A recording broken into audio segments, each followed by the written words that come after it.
morning and welcome to Rising. Happy Monday, and thanks for kicking off your week with us, with me, and Batya, Ungar-Sargon, who is back in the hosting chair. Nice to see you, Batya.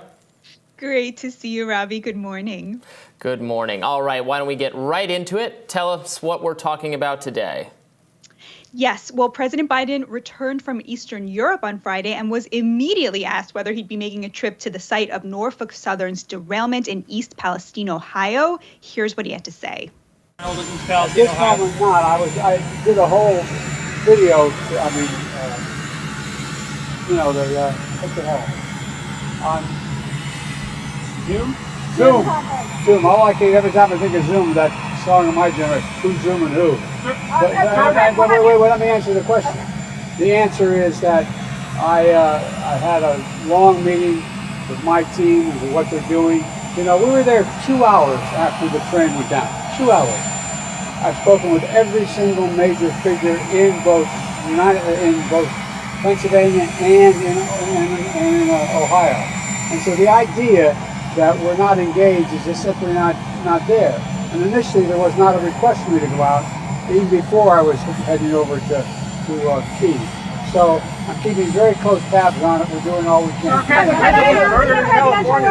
Sir. Meanwhile, over on Capitol Hill, members of Congress are eager to begin hearings on the matter. 3 House panels and 2 committees in the Senate have already opened investigations.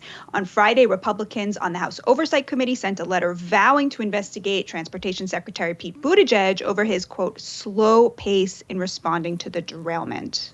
Fears over potential health effects created by the burning of toxic chemicals in East Palestine continue to boil over even thousands of miles away from the crash. The EPA halted Norfolk Southern's disposal of contaminated firefighting water in Houston, Texas over the weekend after facing backlash from local leaders. Now, Representative Sheila Jackson-Lee told KHU-11, quote, I thought it was wrong to bring toxic waste to a community 1,300 miles away with no notice to our local officials and no notice to those of us who represent parts of the area. So this story is still very much something, you know, everybody is talking about, and everybody obviously expressing serious concerns about. National news figures weighing in. Trump obviously visited last week before, Joe Biden hasn't visited, but Trump has visited, and Secretary Mayor Pete Buttigieg finally making an appearance. What do you think, Batya, about all of this and the risks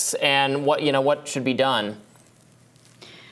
It's such a terrible situation. And, Brian Kilmeade made a great point on Fox Business last week. He said, even if some of these symptoms are psychosomatic, right, are due to the sense of, that this is here. And so they're therefore feeling, the effects of something because they know it's there, maybe rather than any, actual like poisoning or what have you. That's still a really big deal. And the Democrats are supposed to be the side that cares about environmentalism. They're supposed to be the side that cares about, clean air and clean energy and so forth. And instead, all they're trying to do is offload responsibility onto the Republicans in this very fatuous way by focusing on deregulation, when the truth is, from my understanding, it was a hot box issue, and none of the Democrats' regulations addressed what would have fixed this, which is having more staff on each train. So the rail carriers have been trying to make sure that there are fewer and fewer people working each train, right? There's now 2 conductors. There used to be many more, and there used to they had to have a maintenance person available. And now they've just been making that less and less and less in order to make more and more profits. But none of the Democrats' regulations had anything to do with that issue, the staffing issue, which is the thing that would have actually helped. And in fact, that was one of the requests that railroad workers had that President Biden himself put the kibosh on by forbidding them to strike, if you remember, a few months ago. So to me, this is very political. And Robby, I do not understand why the president cannot get on a plane and go visit those people. I mean, it would take him 4 hours of his life. What he promised he was going to be the president of all Americans. President Trump went out there because he very rightly saw in these people exactly the kind of people who put him in office, right? Forgotten Americans. Why isn't the president going out there? What would this cost him already just to show up and say, we hear you. We see you. We're going to make sure to make this right. We're going to make sure that you get your settlement. We are going to make sure that somebody pays for this. Like, why doesn't he go? Do you have an answer to that? Well, he had an important dinner date in Kiev, right? He had better plans. And you know what? He has been praised because he gets bipartisan praise because of, the kind of blob foreign policy establishment. In our very politicized era, the most likely way to get across the board praise is to make, a big impassioned kind of militaristic speech about foreign policy. And actually, and he did get a lot of praise, even from some conservative commentators. I saw Hugh Hewitt. I was on Fox yesterday with Howie Kurtz, and he played clips of both Democratic and conservative commentators saying, wow, this was a really fine moment of Biden's presidency. This is a really powerful, important speech that he's giving against authoritarianism, against what Putin's doing. And that's the incentive, right? So of course, if he's going to get praised by doing that kind of thing, that shifts his incentives to be totally focused on Ukraine and all of that, instead of visiting, working class people who didn't vote for him. Is probably a perspective. Some maybe if he does, I don't know that Biden is callous enough to have that, but probably people advising him to, the very sober-minded, rational political actors who only care about assembling a winning coalition. They're probably thinking, well, those people don't vote for us, right?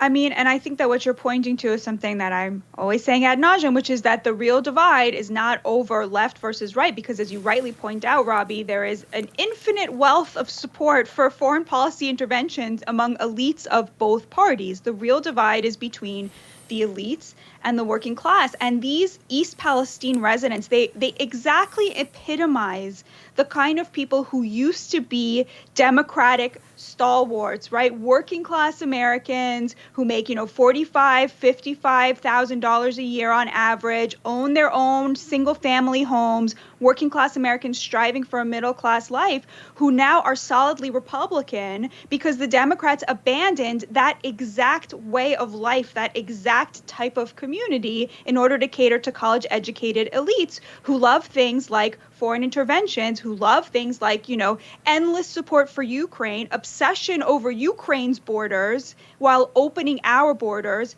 to allow in, now we know, child laborers to work for slave labor, which is something that the New York Times reported on recently at great length. So I really think that this story shows, again, the class divide in this country, which is the real divide that is often masked as a political divide when it really isn't.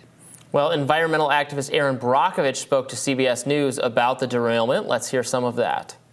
And Norfolk, being in charge, chose to dig a hole, and they took the liquid hazardous materials from the train cars and dumped it down that hole. Now, that's just going to go straight to the aquifer. Then they lit it on fire, which created that huge black cloud that we've all seen. And what's concerning about that is because this is organic matter and carbon, and you've lit it on fire, you've created a dioxin problem that will fall out on roofs and soils and in the water. So it looks like a situation was mishandled on the upfront that created a worse scenario. It's interesting because I think this story is scrambling some political narrative. I mean, everyone wants to, point scoring. Obviously, conservatives are using this opportunity to talk about how incompetent Pete Buttigieg has been. I think that's fair, but then, people on the other side will say, well, regulations were gotten rid of by the Trump people, and then as you pointed out, well, those regulations didn't have anything to do with this.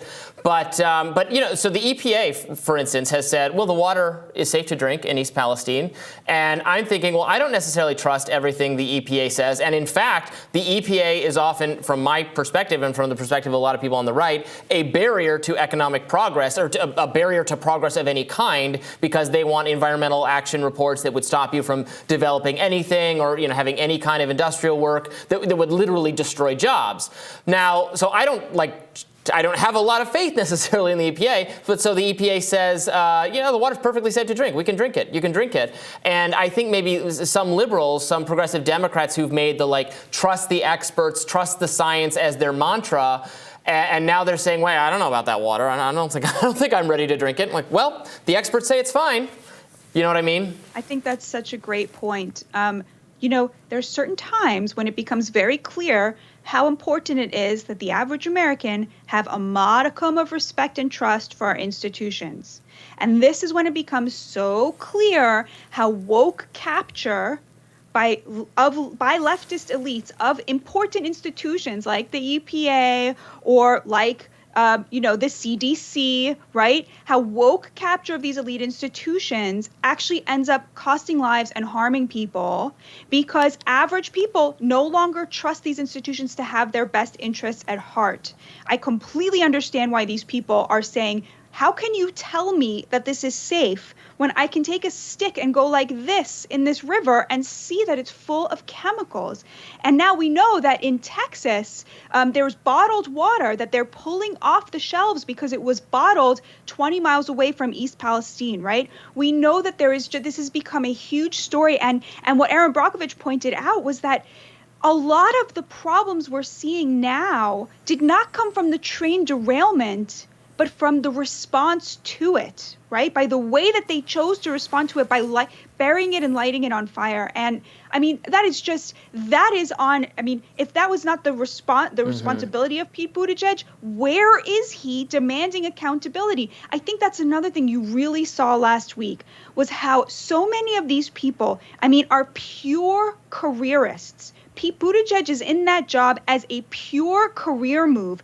That's why he didn't want to go, because he knew there would be footage of him getting swarmed by reporters, being turned away by the people, and that would be bad for his career. He could not care less about the responsibilities involved in this job. And in fact, there was this video of him taking a photo of a journalist, asking him very politely, what do you have to say to the residents of East Palestine? That is a pure act of intimidation. It was a Daily Caller journalist. Yeah, we played that clip last week. Yeah. By a member of the president's cabinet. That is unacceptable. Can you imagine if President Trump had done something like that?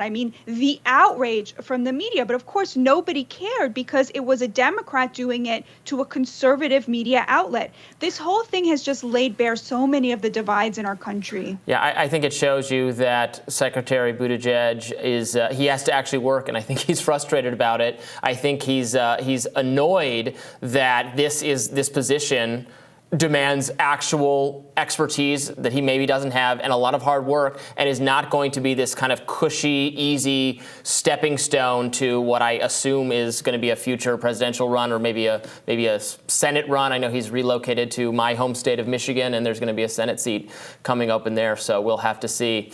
Next up, we will talk about another case of the science maybe not being nearly as settled as some people thought. That's right, big news on the lab leak origin theory. That's on my radar coming up next.